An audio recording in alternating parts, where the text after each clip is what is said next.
तुमच्याही सांध्यातून कटकट असा आवाज येत असेल तर कोणती काळजी घ्यायची? नंबर 1 वरती आहे आहाराची काळजी. जेव्हा आपल्या सांध्यांमध्ये जास्त कटकट असा आवाज येतो तेव्हा समजून जायचं आपल्या सांध्यांमधलं वंगण कमी झालेलं आहे.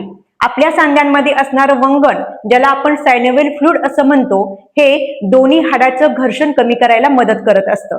तसेच हाडांच्या टोकांवरती असणारे जे कॅप्सूल आहे त्या कॅप्सूलला न्यूट्रियन्स पुरवण्याचं काम हे वंगण करत असतं. आणि वयानुसार किंवा जास्त झीज झाल्यामुळे किंवा काही मेडिकल टर्म्समुळे आपले सांध्यातलं असणारं हे वंगण कमी होतं. तर हे वंगण भरून काढण्यासाठी तुम्हाला उष्ण आणि स्निग्ध म्हणजे थोडंसं ऑइली, तेलकट तुपकट असा आहार खाणं खूप गरजेचं असतं. याच्यामध्ये ओमेगा 3 फॅटी ऍसिड्स तुम्ही जास्त प्रमाणामध्ये खाऊ शकता.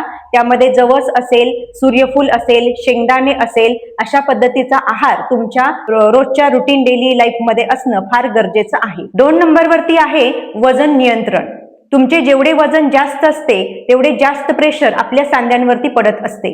त्यामुळे विशेषतः आपला नी जॉईंट म्हणजे गुडघा याची खूप झीज होत असते आणि तिथंच जास्त वेदना होत असतात.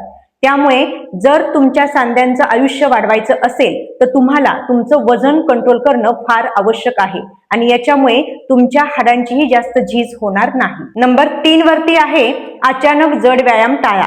जर तुमच्या सांध्यांमध्ये कटकट आवाज जास्त येत असेल तर तिथे जास्त झीज झालेली असते आणि अशा वेळेस तुम्ही अचानक जॉगिंग केलं, जास्त रनिंग केलं, लांब उडी मारली किंवा अतिशय जड वस्तू उचलली तर तिथे तुमचे सांधे खराब होण्याची दाट शक्यता असते. त्यामुळे लक्षात ठेवा, व्यायाम करायचा आहे तुम्हाला, पण तो सुरुवात करताना एकदम हलका व्यायाम करायचा आहे. वॉर्मअप स्ट्रेचिंग वरती जास्त जोर द्यायचा आहे. हाय इंटेन्सिटीचा वर्कआउट अजिबात करायचा नाही सुरुवातीला. नंबर 4 वरती आहे वात शमन करणे. आयुर्वेद पण हेच सांगतो की जिथे जिथे वेदना असतात तिथे तिथे जास्त वात प्रकोप झालेला असतो आणि वाताला थंड आणि वृक्ष अजिबात चालत नाही. त्यामुळे वात शमन करण्यासाठी तुम्ही थोडंसं उष्ण आणि स्निग्ध असा आहार विहार ठेवणं फार गरजेचं आहे. शक्यतो जास्त लांबचा किंवा वारंवार प्रवास तुम्हाला टाळायचा आहे आणि जास्त थंडीच्या वातावरणामध्येही तुम्ही राहायचं नाही. नंबर 5 वरती आहे स्नेहन आणि स्वेदन. आयुर्वेदमध्ये पण सांगितलेलं आहे की वात प्रकोप झाल्या असल्यास उत्तम पर्याय आहे ते म्हणजे तेल.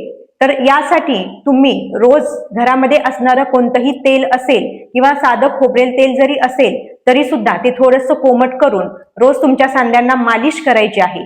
आणि तुम्हाला यापैकी काहीही प्रॉब्लेम असेल तर तुम्ही कमेंटमध्ये मला जॉईंट असा मेसेज टाईप करू शकता. मी तुम्हाला योग्य ते मार्गदर्शन करेन.